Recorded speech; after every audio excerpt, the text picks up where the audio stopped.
Hey guys, my name is Kat Kerr and today I'm using K&S Colors metal foils.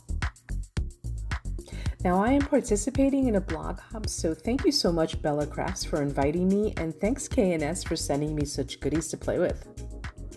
Now, if you're not familiar with K&S Colors aluminum foils, they're perfect for punching, cutting, shaping, crimping, a whole bunch of stuff. But before I start to play, I just want to remind you that if you are using these at home, just keep in mind that it is still a metal sheet.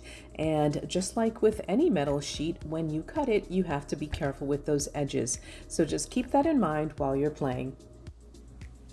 Now, I have used aluminum foils in the past, and one of my favorite things to do with them is to create texture with them. It's so easy to do, and you can do this with anything that's reasonably flat. So here I took a chipboard tag and I just wrapped some string around the tag, and then I wrapped a piece of the aluminum foil around it. And here I'm just using a roller to really press down that aluminum foil so that it takes the shape of whatever is underneath it. And this is such a simple and easy way to create delicious texture for, for your journal pages, for a background, for, using them in an assemblage. It's just a really fast and easy way to do that. Now here you can see me using a stylus to get in even deeper and help that texture to stand out even more. This is such a simple way of making texture, and I think it looks stunning. Here are some other ones that I created. This one has craft plastic that I cut into pieces. I covered it with foil and then sanded it with some sandpaper. And this one has an assortment of buttons that I glued onto the tag, and then I added some vintage patina to the top of that foil. Now, for as much as I love creating texture with these foils, I was really curious to see what mediums I could use on top of the foils. So here I'm just making some sample boards. I just took some chipboard and just cut it down and wrapped some of these different colored foils around the chipboard. And I'm going to grab some items in my studio and see what happens. Now, whatever I use on this metallic foil, I want to make sure that that foil definitely comes through. And so the first thing I'm trying are these acrylic markers, and they are opaque and they're definitely popping off the foil. I think that I would definitely use these again on the foil. They come in a wide range of colors and they look great. Now here I'm trying a solvent ink pad, and yeah, it worked perfectly well, no problems. I also tried a pigment ink pad. It took a little longer to dry, but it did dry, and so I think they both work well. I prefer the StazOn just because it dries so quickly. Now here I am using some acrylic paint, and I'm just applying it using a Cosmetic Sponge through a stencil. And yeah, this definitely got my creative juices flowing because I started to wonder if you could mono print onto the metal sheets. And so I think I'm gonna have to try that in a next video.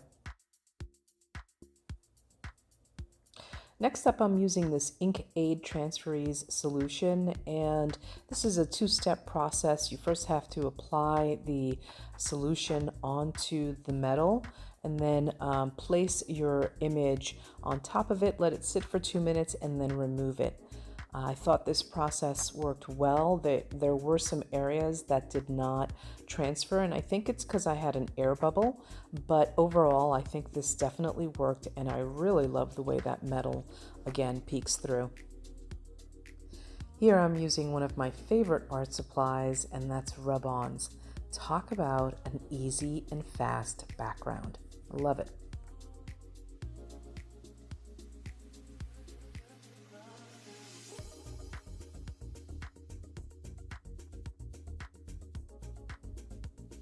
Now here I'm trying some alcohol inks, and this is actually my second attempt.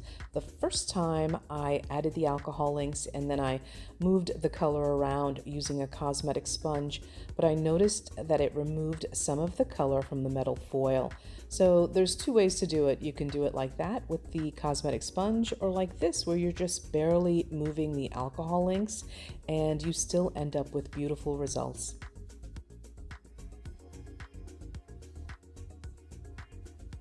Next up, I'm just trying some black spray paint, and this is probably the easiest and my favorite. I love the way that looks.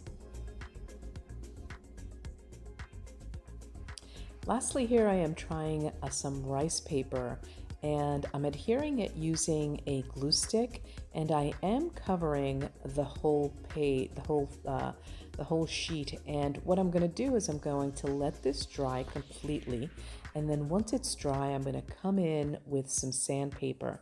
And the sandpaper is going to do two things. It's going to expose that metallic foil underneath while also grungying up the colors and muting the colors on that rice paper. And I love grunge, so I think this is a perfect combination and it makes an awesome background. Well, I am super happy that I tried this because, as I mentioned in the beginning, I kind of always looked at metallic foil as a one-trick pony, and now I have a better understanding of what I can put on top of the foil, and that really opens up a huge opportunity for making unique backgrounds. And you know, all of these are wonderful backgrounds. They're wonderful starting off points for, again, your collage, for an assemblage, for anything and everything that you can dream up.